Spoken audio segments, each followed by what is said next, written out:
खबरों को पूरा देखने के लिए YouTube पर जाके सर्च करें NDTN न्यूज दरभंगा। चैनल को लाइक, सब्सक्राइब, कमेंट और शेयर करना ना भूलें।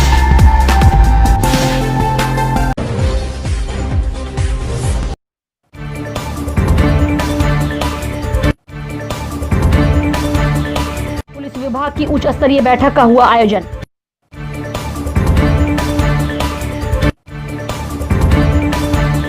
आपूर्ति को लेकर प्रमंडल स्तर पर हुई बैठक।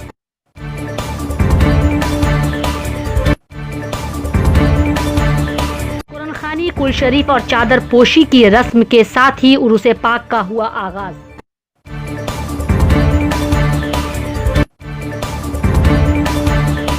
नोट कांड के मामले में मुख्य आरोपी ने कोर्ट में किया सरेंडर तो पुलिस को मिली बड़ी सफलता। आरोपी ने खुद दी पूरी जानकारी।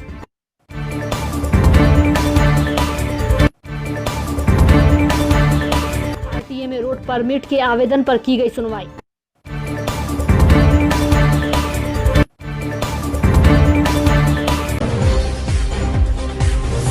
पटना से गुरुवार को पुलिस विभाग की एक उच्च स्तरीय बैठक का आयोजन किया गया, जिसमें वीडियो कॉन्फ्रेंसिंग के माध्यम से बिहार के एडीजी ने पुलिस विभाग में जो नए सिस्टम को डेवलप किया जा रहा है इस कार्य की समीक्षा करते हुए कई दिशा निर्देश भी दिए।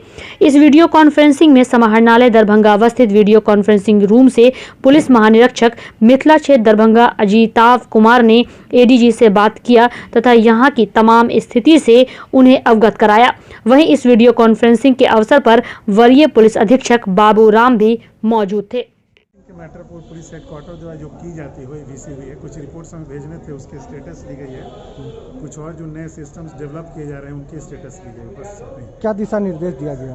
कुछ सिस्टम्स हैं, कुछ रिपोर्ट्स में भेजने, कुछ सुधार के भेजने, कुछ नए और ऐप्स लाए जा रहे हैं, उनका किस तरह से हम लोग उसमें डेटा अपलोड कर रहे हैं, यही सब था। मयंक बड़वड़े आयुक्त दरभंगा प्रमंडल दरभंगा की अध्यक्षता में आयुक्त कार्यालय के सभागार में दरभंगा प्रमंडल के तीनों जिलों में आपूर्ति विभाग द्वारा चलाई जा रही खनन आपूर्ति योजना एवं सहकारिता विभाग के माध्यम से की जा रही धान अधिप्राप्ति की समीक्षा बैठक की गई। बैठक में जिला आपूर्ति पदाधिकारी समस्तीपुर सोमनाथ सिंह ने बताया कि समस्तीपुर जिले के 1101 किसानों से 7290.9 मैट्रिक टन धान का क्रय किया गया है। इनमें से 354 किसानों का भुगतान भी किया जा चुका है। समस्तीपुर जिले के धान अधिप्राप्ति का लक्ष्य 1.20 लाख मैट्रिक टन है। इस प्रकार समस्तीपुर जिले ने अपने लक्ष्य का 6% अधिप्राप्ति कर लिया है। कुरान खानी, कुल शरीफ और चादर पोशी के साथ दरभंगा के प्रसिद्ध दरगाह हजरत मौलाना सैयद फिदा मोहम्मद अब्दुल करीम अल मरूफ हुजूर मौलाना समरकंदी रहमतुल्लाह अलैह का 4 रोज़ा उर्स पाक का आगाज हुआ। पीरे तरीक़त रहबरे शरीयत हजरत अल्लामा मौलाना अलहाज सैयद शमसुल्लाह जान मिसबाही बाबू हुजूर और उनके साहबजादे सैयद नूरुल अमीन साहब के हाथों चादर पोशी की रस्म अदा की गई। इस मरतबा कोविड-19 लॉकडाउन की वजह से जो मुल्क के हालात हैं उसको देखते हुए इस बार बाहर के उलमा, शोहरा, मुरीदीन, ज़ायरीन को दरभंगा आने की इजाज़त नहीं है। जो खानका की रवायत है उसी रवायत को कायम रखते हुए मुख्तसर अंदाज में इस बार उरूस मनाया जाएगा। 17 दिसंबर को कुरान खानी, कुल शरीफ और चादर पोशी हुई। वहीं 18 और 19 दिसंबर को बाद नमाज मगरिब से लेकर 11 बजे तक मिलाद शरीफ की महफिल होगी और 20 दिसंबर को भटियारी सराय स्थित हजरत मौलाना सैयद समरकंदी रहमतुल्लाह अलैह की दरगाह पर कुल शरीफ और फातिहा के बाद उरूस का समापन होगा। हजरात, आज रबीउल आरास यानी खानका समरकंदिया में कुतुबुल अक्ताब शेखुल मसाइक हज़रत अल्लामा मौलाना सैयद फिदा मोहम्मद अब्दुल करीम रहमतुल्लाह अलैह उर्फ मौलाना समरकंदी रहमतुल्लाह अलैह का 127वां उर्स का आगाज़ हो चुका है। आज कुरान खानी, कुल शरीफ और चादर पोशी की रस्म की अदायगी के साथ इस उर्स पाक का आगाज़ हुआ। यहाँ के सज्जादा नसी सैयदी सरकार पीर तरीक़त रहबर राह शरीयत हज़रत अल्लामा मौलाना अलहाज सैयद शमसुल्लाह जान साहब क़िबला बाबू हुजूर और उनके साहबजादे सैयद नूरुल अमीन साहब क़िबला के हाथों इस रस्म की अदायगी की गई। इस मरतबा लॉकडाउन और कोरोना वायरस की वजह से उर्स का जो प्रोग्राम है वो मुख्तसर अंदाज में हो रहा है और बाबू हुजूर का जो फरमान उसको मानते हुए तमाम लोगों से भी गुजारिश है कि दूर दराज से जो लोग हर साल हज़ारों हज़ार की तादाद में आते थे वो इस बार ना आवें और अपने अपने इलाक़ों में उनके नाम से इसाले सवाब की महफ़िल सजाएं, कुरान ख़ानी कराएं और दुआ करें और हो सके तो लंगर का भी एहतमाम करें। लिहाजा और जो भी लोग बाबू हुजूर के फरमान के मुताबिक जो भी हजरात नज़दीक के इस उर्स में तशरीफ़ लाते हैं उन पर यह ज़रूरी है कि वो मास्क लगा कर आएँ और सोशल डिस्टेंस बना के रखें। 17 तारीख को आज से आगाज़ हुआ है, 18 को बाद नमाज मगरिब था 11 बजे तक और 18-19 को भी बाद नमाज मगरिब था 11 बजे तक महफ़िल मिलाद का अहतमाम किया जाएगा। 20 तारीख को भटियारी सराय में जो हज़रत की बारगाह है वहाँ उनका रोज़ा है, वहाँ पर सुबह में फातिहा और कुल के बाद इस उर्स पाक का अख्ताम हो जाएगा। हज़रत मौलाना शेख अब्दुल करीम उर्स मौलाना समरकंदी रहमतुल्लाह का 127वां उर्स शरीफ आज से खानका समरकंदिया में शुरू हो चुका और पहले भी ऐलान किया गया है कि और साल की तरह बिल्कुल लोगों का अज़्दहाम नहीं होगा, भीड़ नहीं होगी। मुख्तसर अंदाज में महफिल अरूस की तक़रीब का एहतमाम होगा। लोगों से कहा गया है कि दूर दराज के लोग ना आवें और जो भी आवे लोकल लोग वो मास्क का एहतमाम करके आवे, मास्क ज़रूर लगाएं और जो सरकारी ऐलान है कि फासला के रहते हुए आने की कोशिश करें। आज शुरू हुआ ऐलान के मुताबिक सुबह कुरान ख़ानी हुई और फिर बाबू हुजूर ने दुआ फरमाया और उससे उस शरीफ का आगाज़ हो चुका और आज सिर्फ इतना ही प्रोग्राम है। कल से इंशाअल्लाह मगरिब के बाद तकरीरी प्रोग्राम शुरू होगा और बाहर के कुछ उलमा किराम तशरीफ़ लाएंगे जो अपनी नायाब खिताबात से सामीन को मौजूद करेंगे। इसलिए तमाम इलाक़ाई और बैरूनी इलाक़ाई लोगों से गुजारिश है कि ज़्यादा भीड़ लगाने की कोशिश ना करें, कम तादाद में आवें, लेकिन जो शराइत हैं मास्क वगैरह लगाना उसकी पाबंदी करते हुए तशरीफ़ लाएं। इस बार जो हर साल दस्तार बंदी होती है क्या इस बार भी होगी? क्योंकि इस मरतबा तालीमी शुरुआत नहीं हो सकी है, कोरोना की बुनियाद पर मदरसा नहीं खुल सका है, इसलिए इस मरतबा खुलरा और हुफ़ाज़ व कुर्रा की दस्तारबंदी का प्रोग्राम नहीं है क्योंकि पढ़ाई नहीं हुई। इंशाअल्लाह आइंदा फिर ये प्रोग्राम शुरू होगा, इस सब दस्तारबंदी का प्रोग्राम नहीं है। क्या नाम हुआ आपका? मुझे अब्दुल रहमान नूरी कहते हैं, मैं यहाँ का एक अपना मुदर्रिस हूँ, दौलत फतेह खान का समरकंदिया का। दरभंगा के चर्चित लूटकांड का मुख्य आरोपी को दरभंगा पुलिस ने मुजफ्फरपुर कोर्ट में ही सरेंडर के बाद पूछताछ की तो उसने अपनी संलिप्तता जाहिर की। उसने यह भी बताया कि किस तरह से वह 2 बाइक पर सवार था और कौन से बाइक पर कौन कौन अपराधी थे, उसने सभी का नाम लिया। इसके साथ ही दरभंगा के मुख्य लाइनर भूषण सहनी के बुलावे पर वो दरभंगा आया था, इस बात को भी उसने स्वीकारा। वहीं आइए आपको सुनाते हैं कि आरोपी ने इस मामले को लेकर क्या कुछ जानकारी दी। सुधांशु भुट्टा और हम गए थे, रोहित गया था, अमन गया था, 5 आदमी गए थे हम लोग। कैसे कैसे गया था, कौन गाड़ी से? एगो अपाची था, एगो एफजेड था। ये अपाची पर कौन कौन था? अपाची पर था उस हमरा पर था, एफजेड पर था अमन था, भुट्टा था, हम थे। अपाची पर रोहित सुधांशु। वहाँ पर भूषण क्या बातचीत तुमसे किया? वहाँ गए तो वहाँ गेला के बाद पहले सिगरेट चुकेट पिए, उसके बाद चल गए खाना खाने शादी में से आए खाना खा के तो भूषण बोला कि भैया ये वो यहाँ कान ढूंढने वाला है बहुत बड़ा तो उसको बतियाने लगा। उतने पर हमको फूफा आवाज़ मारने लगे तो हम अपना चले गए घर। कांड के बारे में क्या बोला? कौन कांड? सोना कांड के बारे में बोला था।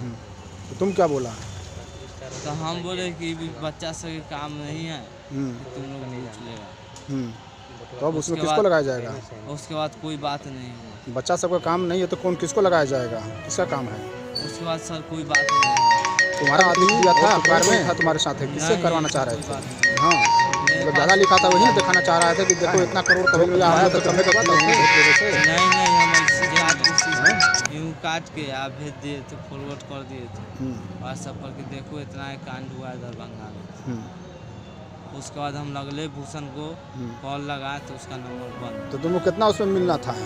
तुमको कांड 7 करोड़ का था, 5 करोड़ का था, तुमको कितना मिलता है? कितना चाह रहा था? कुछ नहीं, हम उसमें क्लू तक नहीं जानते हैं। क्लू जानते हो ना, कहीं ना कहीं तुम जुड़े हुए हो ना? नहीं सर, उसमें हम जुड़े हुए तनको नहीं है, साफ नहीं है जुड़े हुए। जाने का क्या मकसद था? तुम अचानक क्यों जाओगे वहाँ पर? वहाँ कैसे गया? बुलाया तो गए सर, इमरजेंसी में बुलाया, इमरजेंसी में क्या इमरजेंसी? पूछा नहीं क्या इमरजेंसी है? हम उतना मिथिला स्टूडेंट यूनियन और एमएलएसएम कॉलेज छात्र संघ के नेतृत्व में 7 सूत्री मांगों को लेकर भूख हड़ताल शुरू किया। वहीं हड़ताल पर बैठे छात्रों ने कहा कि पिछले कई सालों से हम लोग इन मांगों को लेकर कॉलेज से विश्वविद्यालय तक आंदोलन कर रहे हैं, बावजूद इसके हमारी मांगों को पूरा नहीं किया गया, जिस कारण आज से हम लोग आमरण भूख हड़ताल पर विश्वविद्यालय में बैठ गए हैं।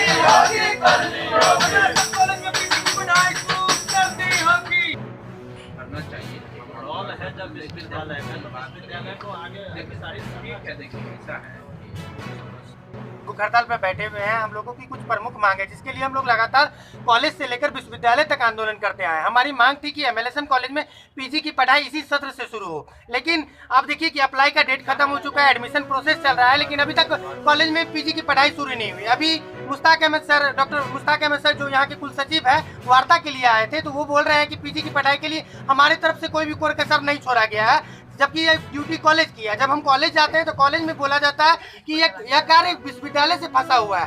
अब बताइए कि अभी तक हम लोग का मांग था छात्र यहाँ के छात्र नेता को 1 साल के लिए चुनते हैं। हम लोगों ने छात्रों से वादा किया था कि अगर हम लोग जीतते हैं एमएलएसएम कॉलेज में, हमारा अध्यक्ष बनता है, तो हम लोग पीजी की पढ़ाई शुरू करवाने के लिए हर संभव प्रयास करेंगे। हमारे छात्र जीते, हमारे छात्र यूनियन के लड़का जीते, लेकिन अब तक पीजी की पढ़ाई शुरू नहीं हुई है, जिसके आलोक में आज हम लोग भूख हड़ताल पर बैठे हुए हैं। राकेश जी सर, तो क्या निर्णय हुआ? देखिए एमएसयू के छात्र आयोजित के हैं, उनकी मांग है कि एमए की पढ़ाई हो, स्नातकोत्तर एमएलएसएम कॉलेज में या जहाँ, तो पहले से ही सरकार ने ये कह दिया है कि ऐसा कॉलेज जहाँ शिक्षक हो, बुनियादी ढांचा हो, वो खोल सकते हैं, और उस आशय का संकल्प पत्र आ चुका है। विश्वविद्यालय से पहले ही 5 विषयों के लिए मिल चुका है। अब वहाँ के प्रधानाचार्य महोदय का काम है, तो नोटिस करेंगे, छात्रों का देंगे, इसलिए वो कोई समस्या नहीं है। दूसरा उनकी मांग थी कि कन्या उत्थान में पैसा नहीं आ रहा है, उस बारे में पूरी बात बता दी गई कि कन्या उत्थान का पैसा विश्वविद्यालय से नहीं जाना है। छात्राएँ जो पास की हैं वो सरकार को डायरेक्ट ऑनलाइन करती हैं। हमारा काम सिर्फ यह है कि उनका हमारे यहाँ आता है कि ये पिछला विश्वविद्यालय से पास है या नहीं है, हम लोग वेरिफिकेशन करके भेज देते हैं। उनका है कि उसमें बहुत सी पेंडिंग है, तो ये समस्या अगर है, 10 दिन पहले तक मैंने उसका मॉनिटरिंग किया था, 10 दिन पहले, अभी फिर जाके देख लेंगे क्या पोजीशन है, वो इनको भी मैं बता दूंगा।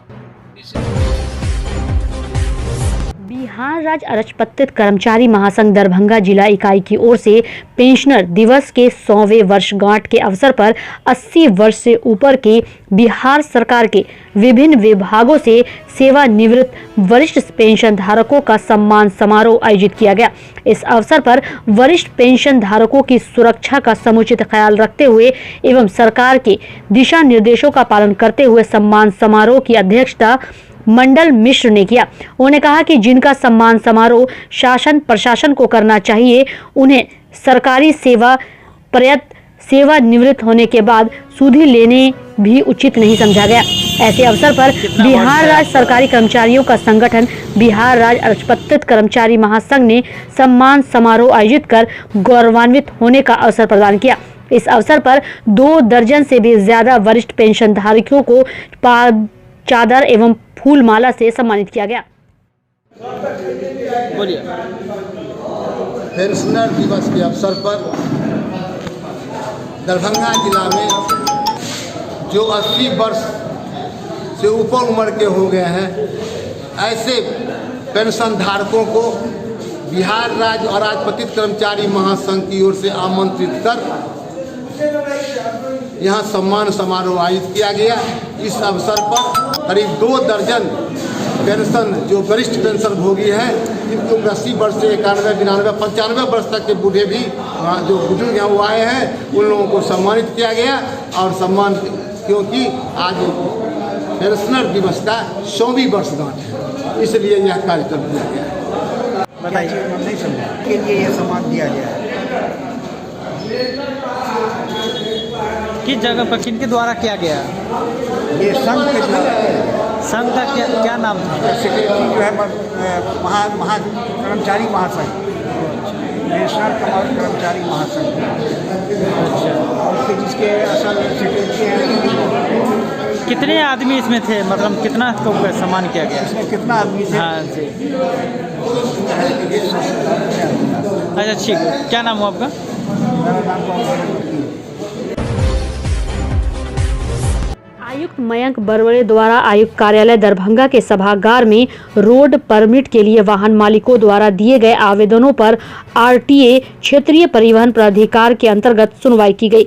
सुनवाई में आवेदकों द्वारा विभिन्न रूट के लिए रोड परमिट हेतु दिए गए आवेदन एवं आवेदन के विरुद्ध प्राप्त आपत्ति पर सुनवाई की गई। वहीं समस्तीपुर रोसड़ा से समस्तीपुर पूसा, दरभंगा, गनौरा, मुजफ्फरपुर पूसा, हारपुर, अहलावत, मुजफ्फरपुर, दरभंगा, वीरपुर, समस्तीपुर, रोसड़ा, दरभंगा, लौकहा, दरभंगा, समस्तीपुर, दरभंगा, महीनाथपुर एवं कुशेश्वर स्थान पटना रोड में वाहन परमिट के लिए आवेदन विभिन्न वाहन मालिकों द्वारा दिया गया था, जिन पर उसी रूट में चलने वाले अन्य वाहनों के मालिकों द्वारा आपत्ति भी की गई थी। आपत्ति के कारण में 1 मिनट के अंतराल में दरभंगा विश्वविद्यालय द्वारा संचालित शिक्षा निदेशालय की मान्यता प्राप्त होने को लेकर लोजपा के प्रदेश कार्यकारिणी सदस्य गगन कुमार झा के द्वारा 1 दिवसीय धरना प्रदर्शन दिया गया, जिसमें 11 सूत्री मांग थे। मुख्य मांगों में उन्होंने कहा कि विश्व शिक्षा निदेशालय की जो मान्यता समाप्त हुई है, इसमें जो पदाधिकारी दोषी हैं उस पर विश्वविद्यालय कार्रवाई करे, क्योंकि शिक्षा निदेशालय के एक सत्र से विश्वविद्यालय को 2 करोड़ की कमाई होती है, जिसका नुकसान अभी विश्वविद्यालय को उठाना पड़ रहा है। में एकमात्र एक ऐसा संस्था है जो उत्तर बिहार में ये सबसे ज़्यादा प्रचलित है, यह है मिथिला विश्वविद्यालय के दूरस्थ शिक्षा निदेशालय। इसमें करीब एक सेशन में कि नामांकन से आमदनी 4 करोड़ रुपया होती है, अर्थात 2 सेशन का नामांकन नहीं हुआ है, बीएड का नामांकन नहीं हुआ है। ये आप डिस्टेंस 2 जगह चलता है, पटना यूनिवर्सिटी और मिथिला यूनिवर्सिटी। पटना यूनिवर्सिटी में सप्लीमेंट्री तौर पर उसकी मान्यता दे दी गई है, जबकि हमारे विश्वविद्यालय को नहीं दिया गया है। हमारे विश्वविद्यालय के जिन कारणों से नहीं दिया, जिन पदाधिकारियों को नहीं दिया गया है, जिन पदाधिकारियों के चक्कर में ये नहीं मिला, उन पदाधिकारियों पर उचित कानूनी कार्रवाई हो और हमारे विश्वविद्यालय को मान्यता सप्लीमेंट्री ही मान्यता जल्द से जल्द निर्गत हो, ताकि हमारे बच्चों को इधर से उधर ना भटकना पड़े। इसके लिए लोक जनशक्ति पार्टी आज 1 दिवसीय धरना जो सड़क के मार्फत से, ये आपके मार्फत से ये जनाने के लिए आए थे, जो हमारी मांग ये है। और दूसरी तरफ बच्चे शोषण का शिकार न हो सकें और बच्चों के सर्वोत्तम हितों को ध्यान में रखते हुए बाल संरक्षण समिति का गठन किया गया। इस अवसर पर एक बैठक का भी आयोजन हुआ। बाल संरक्षण समिति दरभंगा की सहायक निदेशक नेहा नुपुर की अध्यक्षता में गुरुवार को बाल गृह दरभंगा, सैदनगर, लहरियासराय में बच्चों के हितों एवं उनकी सुरक्षा, मान सम्मान के लिए बाल संरक्षण समिति की ओर से हर प्रयास किया जा रहा है। एवं इस बैठक में यह भी कहा गया कि अगर किसी को भी कोई बच्चा मिलता है तो इसकी सूचना तुरंत बाल संरक्षण कार्यालय को आप अवश्य दें। चाइल्ड लेबर, बाल मजदूरी पर भी किस तरह से विराम लगाया जा सके और इसकी रोकथाम की जा सके, इस पर भी चर्चा हुई। निर्णय लेती है ये बच्चे का हित को देखते हुए एज पर जेजे एक्ट के रूल्स के अनुसार उस पर ये बच्चे के लिए निर्णय लेती है, और वो निर्णय तभी वैलिड होता है जब इन चारों में से अध्यक्ष के साथ किन्हीं 2 का उस पर मंतव्य सेम आया हो।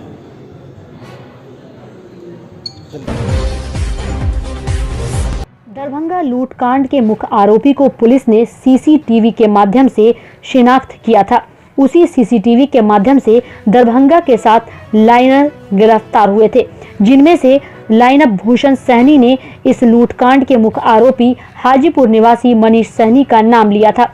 मनीष सहनी मुजफ्फरपुर कोर्ट में अपने आप को एक पुराने मामले में सरेंडर कर दिया। इस शातिर को दबोचने में पुलिस विगत 4 दिनों से लगी थी।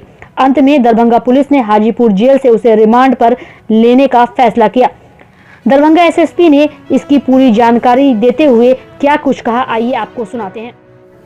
सर, सोना लूट मामले में क्या अपडेट है सर? आज इस केस का एक मुख्य अभियुक्त मनीष सहनी ने हाजीपुर कोर्ट में सरेंडर किया है। वहाँ के एक स्थानीय केस में सरेंडर किया है। अब इनको हम रिमांड पर लेने जा रहे हैं। पूछताछ के लिए दरभंगा यहाँ लाया जाएगा रिमांड पर, और उसके बाद इसमें केस में आगे की कार्रवाई बढ़ेगी।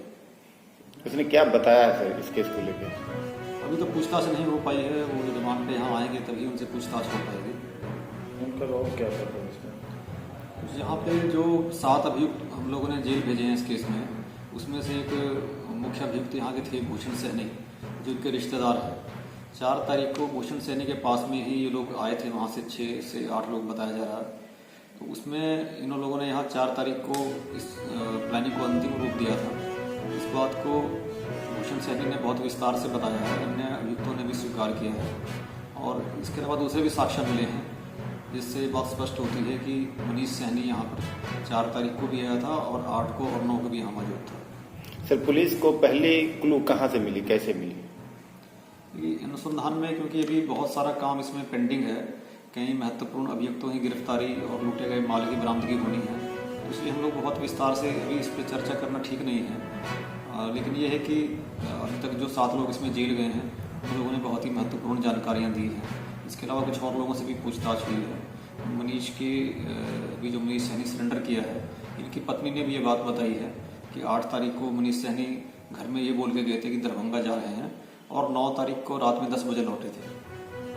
तो क्या लगता है सर, जो सामान लूटा गया था उसका ये लोग ठिकाना लगा दिए या कोई बंटवारा किए, या फिर कुछ, क्या पुलिस को क्या आशंका लग रही है? अभी तक जो अभी गिरफ्तार हुए उन्होंने तो यही बताया था कि मनीष सहनी यहाँ से अपने साथियों के साथ लेकर वैशाली गए थे।